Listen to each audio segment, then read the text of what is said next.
2024 चुनाव की 55 सीटों पर बीजेपी बुरी तरह से फंस गई है।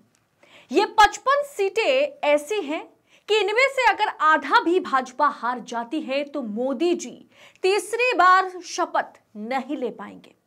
एक इंटरनल सर्वे की रिपोर्ट इस समय मेरे हाथ में है। ये रिपोर्ट, इसमें यह खुलासा हुआ कि अगर अभी चुनाव हो जाए तो भाजपा की सीटें घटकर 250 पर आ जाएगी। यानी मोदी के लिए तीसरी बार शपथ लेने का रास्ता इस बार आसान नहीं है। दोस्तों, इस रिपोर्ट में क्या कुछ है बताएंगे आगे आपको वीडियो में विस्तार से, तो रिपोर्ट को और वीडियो को अंत तक देखिएगा। नमस्कार, स्वागत है आप सभी का देश नीति पर। मैं हूं आपके साथ अदिति।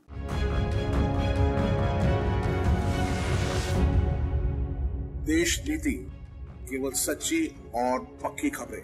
2024 चुनाव जो है ना, नरेंद्र मोदी के लिए किसी जंग से कम नहीं है, क्योंकि चाहे भाजपा कितना भी 400 पार का दावा कर ले, ताल ठोक ले, असल में भाजपा 303 जो सीटें अभी भाजपा के पास है, उस 303 से भी कम सीटों पर सिमटती हुई नजर आ रही है भारतीय जनता पार्टी। और ये जमीनी हकीकत आपको मैं बता रही हूं। ये जो रिपोर्ट मेरे हाथ में है, इसमें यह खुलासा किया गया कि एक भी ऐसा राज्य नहीं है जहां भाजपा की सीटें घटती हुई नजर नहीं आ रही हो, जिसमें सबसे बड़ा खेल बिहार में होता हुआ दिख रहा है। नीतीश कुमार, यह जनाब अभी लंदन में है। दरअसल वो इलाज के लिए कहा जा रहा है कि नीतीश कुमार लंदन गए हैं। चिराग पासवान, जिसे नरेंद्र मोदी का हनुमान कहा जाता था कि अगर नरेंद्र मोदी भगवान श्री राम हैं तो उनका चरण वंदना करने वाले चिराग पासवान जो है वो हनुमान है, वो चिराग पासवान को भी शाह और नड्डा ने नाराज कर दिया। सीटों के बंटवारे को लेकर के चिराग पासवान नाराज है और कहा यह भी जा रहा है कि वो बहुत ही जल्द इंडिया अलायंस के साथ गठबंधन में जा सकते हैं। गोदी मीडिया भले ही अपने सर्वे में दिखा रहा है कि मोदी जी 400 पार कर रहे हैं, लेकिन जमीनी हकीकत दोस्तों इसका बिल्कुल उल्टा है। राजस्थान में उपराष्ट्रपति जगदीप धनखड़ के दामाद राहुल कंसवा ने कांग्रेस का दामन थाम लिया, भाजपा से इस्तीफा दे दिया। वहीं पर हरियाणा के हिसार से सिटिंग एमपी, सिटिंग सांसद वृजेंद्र सिंह ने इस्तीफा देकर कांग्रेस में वो शामिल हो गए। अब 300, अब कह सकते हैं कि 303 कैसे भाजपा जुटाएगी। भाजपा 303 से सीधा 250 पर आ पहुंची है। एक स्टेट के बारे में मैं विस्तार से आपको बताऊंगी। दोस्तों, मैप को देखिए। सबसे पहले है हिमाचल प्रदेश। हिमाचल प्रदेश में 4 सीटें इस समय भाजपा के पास है, जिनमें से एक सीट जो है, कम से कम एक सीट भाजपा गंवाती हुई नजर आ रही है। वहीं अगर उत्तराखंड की बात करें तो 5 सीटें भारतीय जनता पार्टी के कब्जे में हैं, जिसमें से 2024 में एक सीटें जो कि हरिद्वार की सीट है, वो सीट भारतीय जनता पार्टी इस बार गंवाती हुई नजर आ रही है। वहीं अगर दिल्ली की बात करें दोस्तों, 7 सीटें भाजपा के पास है। 07 पर भाजपा ने पिछली बार सबको ऑल आउट कर दिया था, लेकिन इस बार भारतीय जनता पार्टी 7 में से 2 सीटें दिल्ली में गंवाती हुई नजर आ रही है। वही बात दोस्तों राजस्थान की करें। राजस्थान की 25 सीटें भारतीय जनता पार्टी के पास गई थी। आप कह सकते हैं कि 24 सीटों पर भारतीय जनता पार्टी और एक जो है वो हनुमान बेनीवाल को मिला था, और भारतीय जनता पार्टी का वो जो वोट है वो हनुमान बेनीवाल ने उन्हें दिया था, जिसके चलते इसीलिए कहा जाता है कि राजस्थान की सभी सीटों पर भारतीय जनता पार्टी या एनडीए का कब्जा है। लेकिन इस बार हनुमान बेनीवाल भी खासा नाराज जो है नजर आ रहे हैं, और हनुमान बेनीवाल इस बार, जो कि कद्दावर नेता है राजस्थान में, वो इस बार नरेंद्र मोदी का साथ देता हुआ नजर नहीं आ रहा है। और ना ही ईडी और ना ही सीबीआई, ना ही इनकम टैक्स के डर से वो भारतीय जनता पार्टी में या एनडीए के साथ शामिल होने के लिए दिलचस्पी दिखा रहे हैं।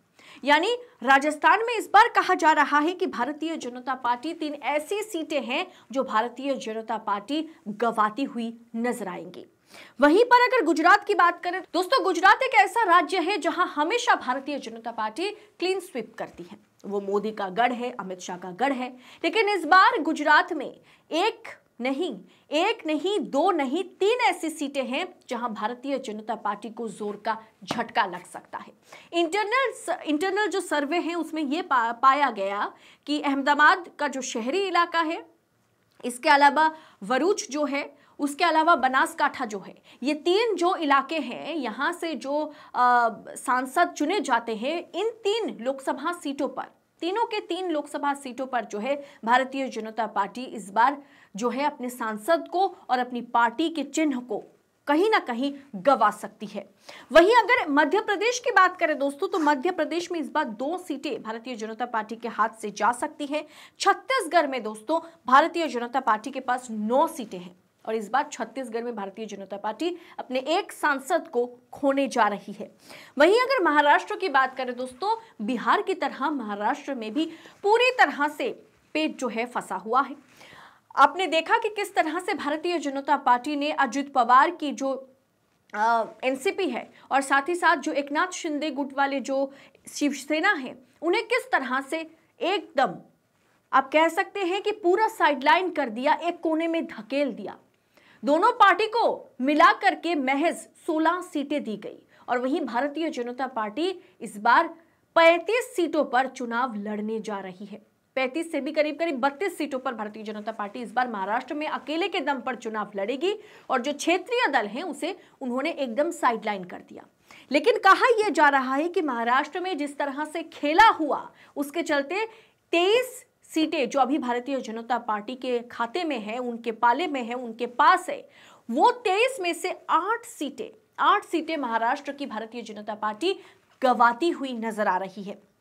दोस्तों वहीं कर्नाटक की बात करें तो 28 लोकसभा सीटों वाली कर्नाटक की अगर बात की जाए तो 25 सीटों पर भारतीय जनता पार्टी जो है, भारतीय जनता पार्टी इस वक्त है। लेकिन 25 में से आप आश्चर्य हो जाएंगे जान के कि इंटरनल सर्वे में यह खुलकर आया है कि 25 में से 15 सीटें भारतीय जनता पार्टी गंवा सकती है। यानी 25 सीटें जो कर्नाटक में भारतीय जनता पार्टी के पास है लोकसभा के लिए, उसमें से 15 सीटें भारतीय जनता पार्टी गंवा सकती है 2024 चुनाव में। यानी कर्नाटक में सीधा 25 से 10 पर आ जाएगी भारतीय जनता पार्टी। दोस्तों वहीं अगर हरियाणा की बात की जाए तो हरियाणा की 10 में से 10 सीटों पर ही भारतीय जनता पार्टी का कब्जा है। लेकिन इनमें से माना यह जा रहा है, जो पहलवानों का जो प्रोटेस्ट रहा, साथ ही साथ जो किसान आंदोलन का प्रोटेस्ट है, किसान जिस तरह से प्रोटेस्ट करने पर उतरे हैं पंजाब हरियाणा बॉर्डर पर, हरियाणा दिल्ली बॉर्डर पर, उसे देखते हुए इस बार माना यह जा रहा है कि भारतीय जनता पार्टी वहां पर भी 4 सीटें गंवा सकती है। हरियाणा में 10 सीटें भारतीय जनता पार्टी के पास है इस समय, जिसे मिलाकर के 303 होता है। उसमें से हरियाणा में 4 सीटें कम से कम भारतीय जनता पार्टी गंवा सकती है। बिहार की बात की जाए दोस्तों तो 40 में से 17 सीटें अकेले भारतीय जनता पार्टी लेकर के गई थी। लेकिन उनमें से माना जा रहा है कि इस बार भारतीय जनता पार्टी 2 सीटें गंवा सकती है और जेडीयू जो है वो और भी सीटें गंवाएगी, जिससे फायदा सीधा आरजेडी को, यानी लालू यादव की पार्टी आरजेडी को होने वाला है। बंगाल की बात करें दोस्तों, बंगाल की 42 सीटों में से 18 सीटों पर भारतीय जनता पार्टी ने पिछली बार कब्जा पाया था। लेकिन इस बार भारतीय जनता पार्टी उन 18 में से कम 10 सीटें जो है गंवाती हुई नजर आ रही है। इंटरनल सर्वे यही कह रहा है। अगर नॉर्थ ईस्ट की बात की जाए दोस्तों, तो नॉर्थ ईस्ट में जितने भी आप कह सकते हैं कि सिस्टर स्टेट्स हैं, सारे नॉर्थ ईस्ट को मिलाकर के 14 सीटें लोकसभा की भारतीय जनता पार्टी के पास है। लेकिन मणिपुर का मुद्दा ले लीजिए, और भी बहुत सारे लोकल मुद्दे हैं, जिस तरह से ये सिस्टर स्टेट्स को, इस नॉर्थ ईस्ट को जिस तरह से नजरअंदाज किया जाता है और खासकर मणिपुर को नरेंद्र मोदी ने नजरअंदाज किया, उसे देखते हुए कम से कम नॉर्थ ईस्ट की 14 में से 4 सीटें भारतीय जनता पार्टी इस बार गंवाती हुई नजर आ रही है। यानी कुल मिलाकर देखा जाए तो सभी सीटों पर भारतीय जनता पार्टी, वो भी मैंने साउथ में कर्नाटक के अलावा किसी स्टेट के बारे में मैंने बताया ही नहीं। इसके अलावा दोस्तों देखा जाए तो पूरा का जो पूरा उत्तरी भारत है, पूरे उत्तरी भारत में जहां हिंदी बेल्ट कहा जाता है, जहां भारतीय जनता पार्टी की अच्छी खासी पकड़ है, उसमें भारतीय जनता पार्टी 50 से 55 सीटें गंवाती नजर आ रही है। यानी 303 को अगर आप 55 उसमें से माइनस कर दे तो आप देख सकते हैं करीब करीब 250 पर भारतीय जनता पार्टी सिमटती हुई नजर आ रही है।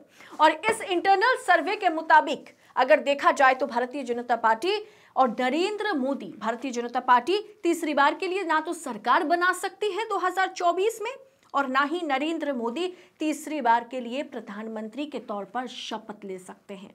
यानी ये इस इंटरनल सर्वे को अगर हम सच मान ले और अभी अगर चुनाव कराए जाए, ये जमीनी हकीकत है, ये ग्राउंड रिपोर्ट है। गोदी मीडिया को छोड़ दीजिए, जो कुछ भी गोदी मीडिया दिखा रहा है, गोदी मीडिया ने तो एक तरह से मोदी को 400 पर अभी करवा दिया है, लेकिन जमीनी हकीकत को अगर देखा जाए तो इतने मुद्दे हैं जिसे नरेंद्र मोदी नजरअंदाज मन ही मन नहीं कर सकते। और उसी जमीनी हकीकत ने इस रिपोर्ट को तैयार किया है और जिसके जरिए हम ये पता लगा पा रहे हैं कि नरेंद्र मोदी 303 क्या इस बार 250 पर सिमटने वाले हैं। सिमट जाएगी भारतीय जनता पार्टी।